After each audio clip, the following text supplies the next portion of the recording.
Guys, welcome back my YouTube channel. तो आप लोगों का स्वागत है क्रैक इट ऑल एग्ज़ाम पे। तो आज हम लोग डिस्कस करने वाले हैं करंट अफेयर्स 6 अगस्त से रिलेटेड।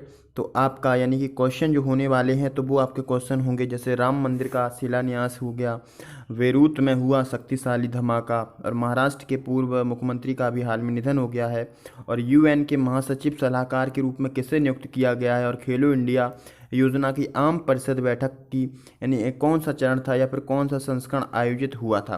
तो इस पे हम लोग चर्चा करने वाले हैं। तो क्वेश्चन नंबर आज होगा पहला। तो ये तो आपके सामने क्वेश्चन होगा यानी हाल में सहकार कूप ट्यूब एनडीसी चैनल पहल किसने शुरू की। तो इसका राइट आंसर हो जाएगा, आपका राइट आंसर होगा ऑप्शन कौन सा, तो ऑप्शन होगा ए यानी कि राष्ट्रीय सहकारी विकास निगम। अब ये राष्ट्रीय सहकारी विकास निगम जो है इसको हम लोग बोलते हैं national corporative development organisation corporation. क्या बोलेंगे तो इसको हम लोग बोलेंगे नेशनल कॉरपोरेटिव डेवलपमेंट कॉरपोरेशन होगा इसका राइट आंसर। और इसको ही बोलते एनसीडीसी। तो एनसीडीसी ने इस पहल को शुरू किया है और इस पहल को शुरू करने का उद्देश्य होगा किसानों और युवाओं को सरकारी समितियों का लाभ मिलना और युवाओं के लिए रोजगार का अवसर प्रदान होना। और ये आपका यूट्यूब पर प्ले होगा, किस पे चलेगा, तो आपका कूप ट्यूब एनडीसी चैनल जो है ये किस पे चलेगा, तो ये आपका यूट्यूब पे चलने वाला है। जो कि कितने राज्यों में चलेगा, तो ये आपका 18 राज्यों से संबंधित होगा। कितने, तो 18 राज्यों में ये प्ले किया जाएगा। जैसे आपका उत्तर प्रदेश हो गया, मध्य प्रदेश हो गया, पश्चिम बंगाल हो गया, बिहार हो गया, छत्तीसगढ़ हो गया, झारखंड हो गया, हरियाणा हो गया, हिमाचल प्रदेश हो गया, महाराष्ट्र हो गया, कर्नाटक, गुजरात, केरल, त्रिपुरा, मिजोरम, उड़ीसा आदि, इनमें चलेगा इसका प्रोग्राम। और एनसीडीसी की अगर बात करें तो इसकी स्थापना हुई थी 1963 में। कब हुई थी, तो 1963 में इसकी स्थापना हुई थी, यानी कि नेशनल कॉरपोरेटिव डेवलपमेंट कॉरपोरेशन की। इसके जो मिनिस्टर होंगे तो मिनिस्टर यानी मंत्री होंगे नरेंद्र सिंह तोमर, क्योंकि ये जो आपकी एनसीडीसी है ये कृषि विभाग के अंतर्गत कार्य करती है। किसके अंतर्गत, तो ये कृषि एवं किसान कल्याण मंत्रालय के अंतर कार्य करती है आपकी कौन, तो राष्ट्रीय सहकारी विकास निगम। कौन करती है, तो आपका हो जाएगा राइट आंसर यानी राष्ट्रीय सहकारी विकास निगम। अब इसके मिनिस्टर होंगे नरेंद्र सिंह तोमर। कौन हो जाएंगे, तो इसके मिनिस्टर होंगे नरेंद्र सिंह तोमर। और यहीं से जो एग्जीक्यूटिव डायरेक्टर की अगर बात करें तो होंगे सुदीप कुमार नायक। कौन होंगे, सुदीप कुमार नायक। अगले क्वेश्चन की ओर बढ़ते हैं। तो क्वेश्चन नंबर हम लोग देखेंगे नेक्स्ट, ये हाल में थेनजाल गोल्फ रिजॉर्ट परियोजना का उद्घाटन हुआ। तो कहाँ पे हुआ है इस परियोजना का उद्घाटन, तो राइट आंसर हो जाएगा आपका मिजोरम। क्या होगा, तो आपको दिख रहा होगा यानी कि ये इंडिया मैप है, इंडिया मैप का जो पूर्वी क्षेत्र है तो ये आपका मिजोरम पड़ता है यहाँ पे।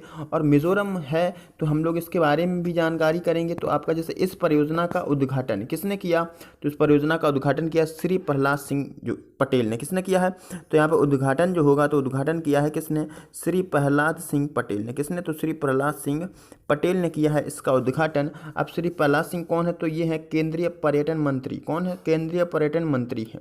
इस योजना का उद्घाटन जो हुआ है वो स्वदेश दर्शन योजना के तहत किया गया। किसके तहत किया गया है, तो ये किया गया है स्वदेश दर्शन योजना। स्वदेश दर्शन योजना आपने सुनी होगी, अभी हाल में करंट में थी।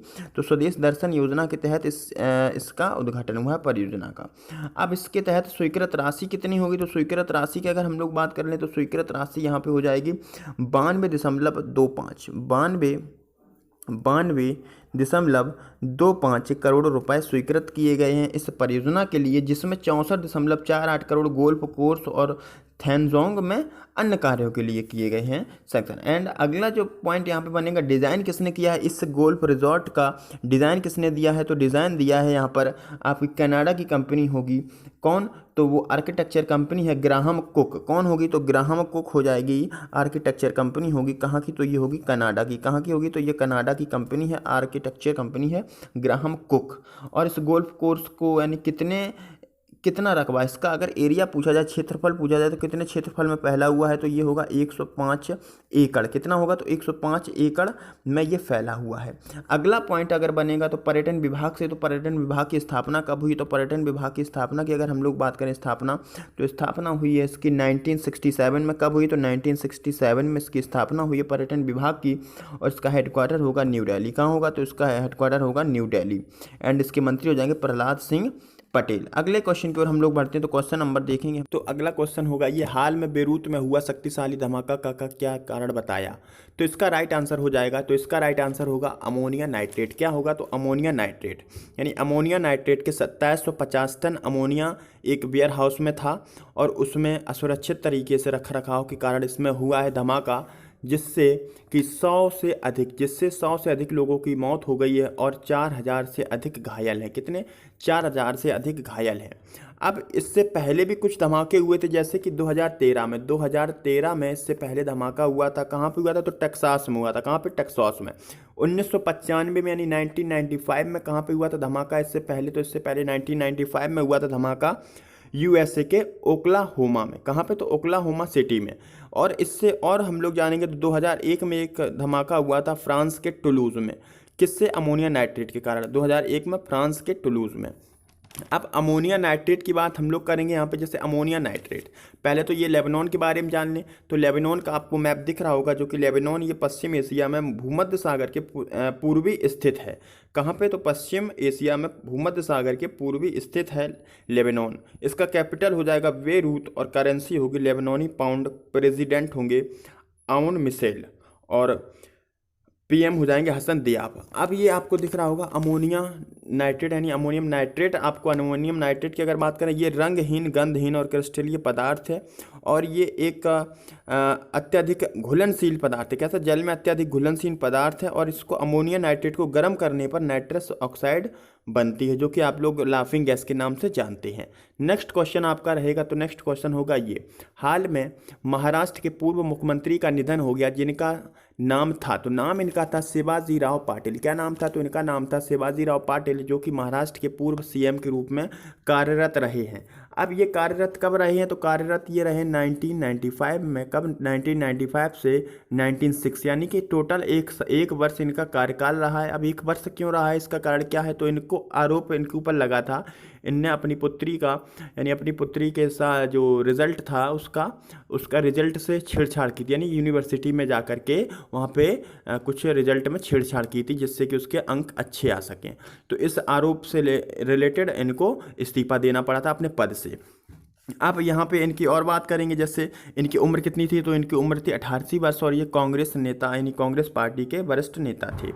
अब ये आपके रहते कहाँ थे, तो यानी ये रहते थे मराठावाड़ा क्षेत्र के लातूर में रहने वाले थे ये व्यक्ति। और महाराष्ट्र की अब बात है तो महाराष्ट्र की भी बात कर लेंगे। तो महाराष्ट्र की कैपिटल क्या होगी, तो महाराष्ट्र की कैपिटल होगी मुंबई। सीएम होंगे उद्धव ठाकरे और गवर्नर होंगे भगत सिंह कोश्यारी और सीजे हो जाएंगे दीपंकर दत्त। नेक्स्ट क्वेश्चन हम लोग देखेंगे, तो नेक्स्ट क्वेश्चन आपका रहेगा ये, हाल में हुआ निधन इब्राहिम अल काजी का संबंध किससे था, तो इनका संबंध था रंगकर्मी और शिक्षक से, यानी रंगकर्मी और शिक्षक दोनों थे ये। तो इसका मतलब हो गया ए और सी दोनों। तो यहाँ पे इम्पोर्टेंट क्वेश्चन बनेगा, ये अधिक इम्पोर्टेंट होगा, यानी कि शिवाजी राव से अधिक इम्पोर्टेंट क्वेश्चन ये होगा, क्योंकि ये रंगमंच कलाकार के साथ साथ शिक्षक भी थे और ये सबसे लंबे समय तक राष्ट्रीय नाट्य विद्यालय में निर्देशक के रूप में रहे। किस रूप में, निदेशक के रूप में इन्होंने कार्य किया। किसमें, तो आपके राष्ट्रीय नाट्य विश्वविद्यालय में। अब इन्होंने जो ग्रीस कर्नाट की एक, जैसे नाटक के बारे में करें, इन्होंने किन किन नाटकों का निर्माण किया, जैसे एग्जाम्पल के रूप में ग्रीस कर्नाट का तुगलक, धर्मवीर भारती का अंधयुग, ये ऐसे नाटकों का निर्माण इन्होंने किया। इनका जन्म हुआ था 1925 में महाराष्ट्र के पुणे में। और इन्होंने एक इम्पॉर्टेंट क्वेश्चन बनेगा, इन्होंने आर्ट हेरिटेज गैलरी की शुरुआत की, जो कि दिल्ली में। कहाँ पे, तो दिल्ली में इन्होंने आर्ट हेरिटेज गैलरी की शुरुआत की और इन्हें फ्रांस का सर्वोच्च पुरस्कार भी प्राप्त है, नहीं, फ्रांस का सर्वोच्च संस्कृति पुरस्कार इनको प्राप्त है 2012 में। कब, तो 2012 में। और इन्हें पद्म भूषण और पद्मश्री भी सम्मानित किया गया था, जैसे कि 1966 में, 1966 में इनको मिला था क्या, तो इनको मिला था पद्मश्री। और 1991 में इनको मिला था पद्म भूषण। 1991 में मिला था पद्म भूषण। क्या मिला था, पद्म भूषण मिला था इनको 1991 में। इंपॉर्टेंट क्वेश्चन इसलिए रहेगा। नेक्स्ट क्वेश्चन की ओर बढ़ते हैं, तो नेक्स्ट क्वेश्चन आपका रहेगा ये, हाल में अयोध्या के भव्य राम मंदिर का शिलान्यास किसने किया, तो इसका राइट आंसर हो जाएगा, आपके सामने तस्वीर में है, जैसे कि नरेंद्र मोदी जी दिख रहे हैं आपको, नरेंद्र मोदी यानी कि भारत के प्रधानमंत्री। तो इन्होंने किया इसका शिलान्यास। और शिलान्यास से क्वेश्चन अगर पूछा जाएगा तो शिलान्यास सबसे पहले कब हुआ था, तो शिलान्यास सबसे पहले हुआ था 9 नवंबर 1989 कब हुआ था? तो 9 नवंबर 1989 को इसका शिलान्यास हो चुका है। जैसे कि इसका शिलान्यास सबसे पहले किसने किया था? तो इसका सबसे पहले शिलान्यास किया गया था दलित समुदाय के कामेश्वर चौपाल ने। किसने? तो दलित समुदाय के कामेश्वर चौपाल के द्वारा इसका शिलान्यास किया जा चुका है। अब यहाँ पे हम लोग पीएम के बारे में बात करेंगे। जैसे राम जन्मभूमि और हनुमानगढ़ी के दर्शन करने वाले पहले प्रधानमंत्री कौन बने? तो हो जाएगा नरेंद्र मोदी। कौन होंगे? तो आपके नरेंद्र मोदी हो जाएंगे। और इस कार्यक्रम में कौन कौन शामिल रहा है? तो जैसे कि आपके आनंदीबेन पटेल, आपको दिख रहा होगा आनंदीबेन पटेल, और इसमें मोहन भागवत जो कि आरएसएस के अध्यक्ष, और योगी आदित्यनाथ यूपी के मुख्यमंत्री जैसे लोग शामिल रहे हैं इसमें। अब यहाँ पे हम लोग और भी मंदिर से रिलेटेड मुद्दे की बात करेंगे। जैसे 1990 में लाल कृष्ण आडवाणी ने रथ यात्रा निकाली थी समर्थन के लिए, यानी मंदिर के समर्थन के लिए रथ यात्रा निकाली थी। कब? तो 1990 में। कब? तो 1990 में निकाली थी रथ यात्रा। और 6 दिसंबर 1992 को आपको याद होगा विवादित ढांचा ढा दिया गया था। कब? तो 1992 में। अब मंदिर ट्रस्ट की हम लोग बात करेंगे। जैसे मंदिर ट्रस्ट के अध्यक्ष कौन है? तो मंदिर का ट्रस्ट जो 15 सदस्यीय ट्रस्ट बनाया गया है, 15 सदस्यीय, उसके अध्यक्ष कौन होंगे? तो उसके अध्यक्ष हैं चंपत राय। कौन है उसके अध्यक्ष? उसके अध्यक्ष होंगे चंपत राय।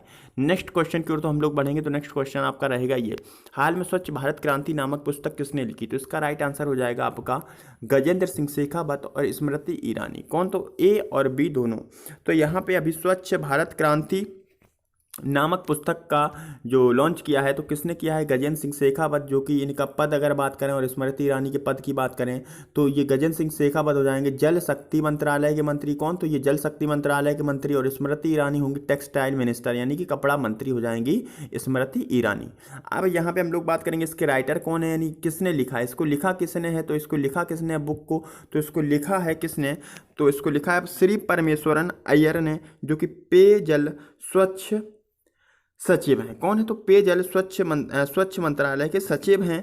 इन्होंने इस बुक को लिखा है और इसमें बताया क्या गया है? इसमें बताया गया है यानी स्वच्छ जो आपका स्वच्छ भारत मिशन है उसके बारे में बताया गया है, और इसमें क्या उपलब्धियां प्राप्त की हैं उसके बारे में बताया गया है। जैसे कि ये 5 साल में कितनी उपलब्धियां प्राप्त की, जैसे एग्जाम्पल के रूप में 5 साल में 50 करोड़ से अधिक शौचालय बनवाए। तो ये सब बारे में डाटा इसमें मिलेगा आपको, और इसमें कई लोगों के आर्टिकल्स भी मिलेंगे। जैसे कि आपके रतन टाटा हो गए, रतन टाटा का आर्टिकल इसमें मिलेगा, बिल गेट्स का आर्टिकल इसमें मिलेगा, अक्षय कुमार का आर्टिकल इसमें मिलेगा। ऐसे कई लोगों के आर्टिकल मिलेंगे, अरुण जेटली का मिलेगा, अमिताभ बच्चन का मिलेगा, अमिताभ कांत का मिलेगा। ऐसे कई लोगों के आर्टिकल्स आपको इसमें देखने को मिलेंगे। अब हम लोग बात करेंगे स्मृति ईरानी और गजेंद्र सिंह शेखावत, जो कि आपके सामने तस्वीर में दिख रहे होंगे। ये हैं गजेंद्र सिंह शेखावत और ये हैं स्मृति ईरानी। नेक्स्ट क्वेश्चन की ओर बढ़ेंगे उससे पहले हम लोग जानेंगे स्वच्छ भारत मिशन के बारे में, जो कि स्वच्छ भारत मिशन जो चलाया गया था तो ये कब चलाया गया था? तो 2 अक्टूबर 2014 में। कब? तो 2 अक्टूबर 2014 में चलाया गया था इस मिशन को। और इस मिशन की समाप्ति कब हुई है? तो 2019 में। कब हुई है? तो 2019 में इस मिशन की समाप्ति कर दी गई। और कहाँ से शुरू हुआ था? ये हुआ था राजघाट से शुरू। कहाँ से? राजघाट, दिल्ली से शुरू किया गया था इस मिशन को। नेक्स्ट क्वेश्चन आपका रहेगा, तो क्वेश्चन होगा ये, हाल में यूएन का महासचिव का सलाहकार किसे नियुक्त किया गया? तो इसका राइट आंसर होगा शशिधरन जगदीशन, या फिर अर्चना सोरेंग, या फिर होगा सुमता कल्याण। तो इसका राइट आंसर होगा अर्चना सोरेंग। कौन? तो अर्चना सोरेंग, जो कि आपको सामने दिख रही होंगी। तो ये अर्चना सोरेंग हैं कौन? तो ये भारतीय पर्यावरण भारतीय जलवायु की कार्यकर्ता हैं। कौन है? तो ये भारतीय जलवायु कार्यकर्ता हैं। कौन? तो आपके हो जाएंगे अर्चना सोरेंग। ये कहाँ की रहने वाली हैं? तो ये ओडिशा राज्य से। कहाँ से? तो ओडिशा राज्य से हैं ये अर्चना सोरेंग। अब यहाँ पे देखना है गांव से कहाँ तक पहुँची हैं अर्चना सोरेंग। जैसे कि ये एंटोनियो गुटेरेस की नई सलाहकार बनी है। कौन? एंटोनियो गुटेरेस, जो कि यूएन के महासचिव के रूप में कार्यरत हैं। एंटोनियो गुटेरेस उनकी सलाहकार के रूप में नियुक्त हुई हैं अर्चना सोरेंग, जो कि ये हैं। ये कहाँ से हैं? ओडिशा से हैं।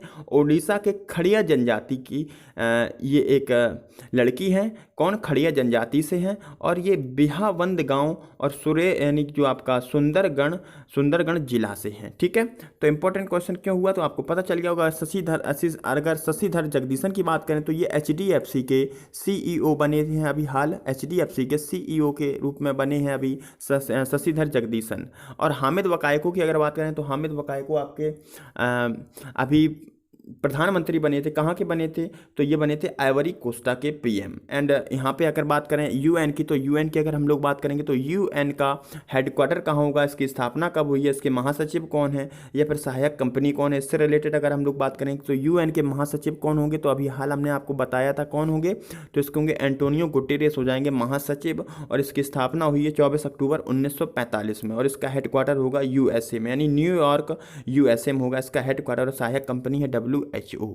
नेक्स्ट क्वेश्चन की ओर हम लोग बढ़ेंगे, तो नेक्स्ट क्वेश्चन आपका रहेगा ये, हाल में खेलो इंडिया योजना की आम परिषद बैठक का कौन सा संस्करण संपूर्ण हुआ, तो इसका राइट आंसर होगा पहला संस्करण अभी पूर्ण हुआ है। और इस पे बात क्या चली है, इसका उद्देश्य क्या था, तो इसका उद्देश्य ये था, जैसे आपका खेलो इंडिया योजना है, ये आपकी शुरू कब हुई थी, तो शुरू हुई थी 2018 में। कब हुई थी, शुरू हुई थी 2018 में। और इसके अंतर्गत राष्ट्रीय खेल आयोजन होता है, जैसे कि खेलो इंडिया यूथ गेम, खेलो यूनिवर्सिटी, जैसे आपका यूनिवर्सिटी गेम होता है, ये सब किसके अंतर्गत आते हैं, तो ये इसी के अंतर्गत आते हैं, यानी खेलो इंडिया यूनिवर्सिटी और खेलो इंडिया यूथ गेम, ये हो गए राष्ट्रीय स्तर के, कौन से राष्ट्रीय स्तर के गेम हो गए दोनों। अब यहाँ पे बात चलिए कि हम लोग राजकीय स्तर पे खेल का आयोजन करें, कौन, तो राज्य की दृष्टि से। ये तो हो गया आपका दो खेल जो आयोजित होते हैं, एक खेलो इंडिया यूथ गेम, एक होता है खेलो यूनिवर्सिटी, तो ये हो गए राष्ट्रीय। अब राजकीय खेलों पर आयोजन किया जाएगा, तो इस पर बात चली है, इस पर बैठक हुई थी।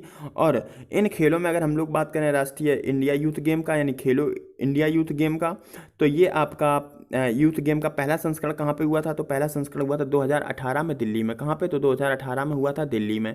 और खेलो इंडिया यूनिवर्सिटी का पहला संस्करण कहाँ पे हुआ था, तो वो हुआ था भुवनेश्वर में। कहाँ पे, तो वो हुआ था भुवनेश्वर में। अब नेक्स्ट हम लोग पॉइंट की बात करेंगे, तो इसके खेल मंत्री कौन होंगे, तो खेल मंत्री होंगे किरण रिजिजू। कौन होंगे, तो किरण रिजिजू हो जाएंगे यहाँ पे खेल मंत्री, जो कि आपको दिख रहे होंगे तस्वीर में। नेक्स्ट क्वेश्चन की ओर हम लोग बढ़ते हैं, तो नेक्स्ट क्वेश्चन आपका रहेगा ये, हाल में ICC रैंकिंग सूची में टॉप पर कौन रहा। अगर बैट्समैन के रूप में देखें तो कौन टॉप पे रहा है, तो यहाँ पे टॉप पे रहे हैं विराट कोहली। कौन रहे हैं, तो टॉप पे रहे हैं विराट कोहली। और यहीं से हम लोग जैसे क्वेश्चन टच करके पढ़ेंगे तो हम लोग देखेंगे, जैसे कि आपके विराट कोहली दिख रहे होंगे एक तरफ है जसप्रीत बुमराह, तो विराट कोहली रहे हैं टॉप पे, यानी कि बैट्समैन में, यानी बल्लेबाजी में टॉप पर रहे हैं। और ये जसप्रीत बुमराह रहे हैं सेकंड नंबर पे, यानी ये रहे हैं सेकंड नंबर पे आपके जसप्रीत बुमराह, यानी कि बॉलिंग में। अब यहाँ पे और लोगों की अगर बात करेंगे तो और लोग भी यहाँ पे शामिल हैं, जैसे कि रोहित शर्मा, बाबर आजम। तो रोहित शर्मा दूसरे नंबर पे पायदान पे, दूसरे पायदान पे बनाए हुए बैट्समैन के रूप में सेकंड स्थान पे हैं कौन, तो आपके रोहित शर्मा होंगे। अगर बॉलिंग की बात करें, बॉलिंग में टॉप किसने किया है, तो बॉलिंग में टॉप किसने किया है, यहाँ पे हो जाएगा आपका ट्रेंट बोल्ट। कौन होंगे, तो ट्रेंट बोल्ट हो जाएंगे बॉलिंग में टॉप किए, जो कि कहाँ के खिलाड़ी हैं, तो ये है न्यूजीलैंड के खिलाड़ी। अब हम लोग ICC की बात करें, ICC यानी कि इंटरनेशनल क्रिकेट काउंसिल, इसकी स्थापना हुई थी 15 जून 1909 में। इसका हेडक्वार्टर कहाँ पे होगा, तो इसका हेडक्वार्टर हो जाएगा दुबई UAE में। कहाँ पे, तो दुबई UAE में। और इसके अध्यक्ष और इसके CEO, ये आप लोग बताएंगे। कुछ आप लोगों के लिए भी होमवर्क रहेगा, जैसे अध्यक्ष और CEO के बारे में आप लोग बताएंगे। जो आपके CEO हैं और अध्यक्ष हैं, ये अध्यक्ष अभी बदल गए हैं, CEO कौन है, तो वो आप लोग बताएंगे, अध्यक्ष और CEO के बारे में आप लोग, ठीक है। तो आप लोगों को अगर वीडियो अच्छा लगा है तो आप लोग वीडियो को, यानी कि चैनल को सब्सक्राइब कर देंगे। चैनल को सब्सक्राइब नहीं किया तो सब्सक्राइब कर दो जल्दी से फटाफट, और इसको शेयर भी करें, जितना हो सके शेयर करें, ठीक है। अपने दोस्तों में शेयर करें, जिससे हमको भी अच्छा लगेगा, और अच्छे से हम भी वीडियो आपको बना के डेली अपडेट पहुंचाते रहेंगे। थैंक यू, धन्यवाद।